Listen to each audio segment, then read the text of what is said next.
नाही, महाराष्ट्र नवनिर्माण सेना आणि उद्धव बाळासाहेब ठाकरे यांची शिवसेना यांची युती मुंबई बरोबरच कल्याण डोंबिवली असेल, ठाणे असेल, पुणे असेल, नाशिक असेल आणि नवी मुंबईत सुद्धा या दोन्ही ठाकरे बंधूंची युती झालेली आहे.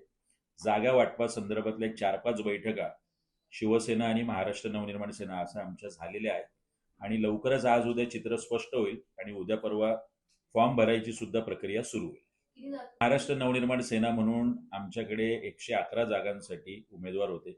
त्यातले 49 जागांसाठीचा आग्रह आज आम्ही उद्धव बाळासाहेब ठाकरे या शिवसेनेकडे केलेला आहे. तरी आमच्या चर्चेत महाराष्ट्र नवनिर्माण सेना आहे, उद्धव बाळासाहेब ठाकरे यांची शिवसेना आहे आणि राष्ट्रवादी काँग्रेस पक्ष शरद पवार गट आहे आणि सोबतच काँग्रेस कदाचित येईल किंवा नाही येणार त्यांच्याबरोबरच्या चर्चा. पण अद्याप तरी आमच्या चर्चेत कुठेही अजित पवार गटाचे प्रतिनिधी येताना आणि चर्चेत सहभागी होताना दिसत नाही.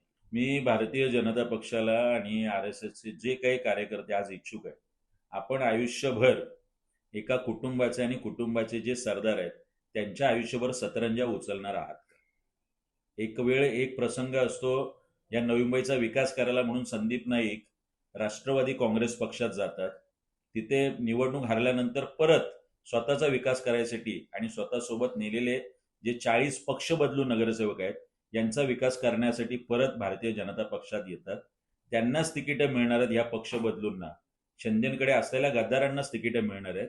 त्यामुळे तिथे असलेल्या निष्ठावंतांची कोंडी होणार आहे. महाराष्ट्र नवनिर्माण सेना, शिवसेना आणि राष्ट्रवादी काँग्रेस पक्ष आम्ही निष्ठावंतांना सोबत घेऊन ही निवडणूक लढवणार आहोत आणि जिंकणार आहोत. मला वाटतं अमित साटम आणि आशिष शेलार यांना आता कोणी विचारत नाहीये. त्यामुळे उत्तर भारतातून आणि बिहारमधून स्टार प्रचारक घेऊन यावे लागतात.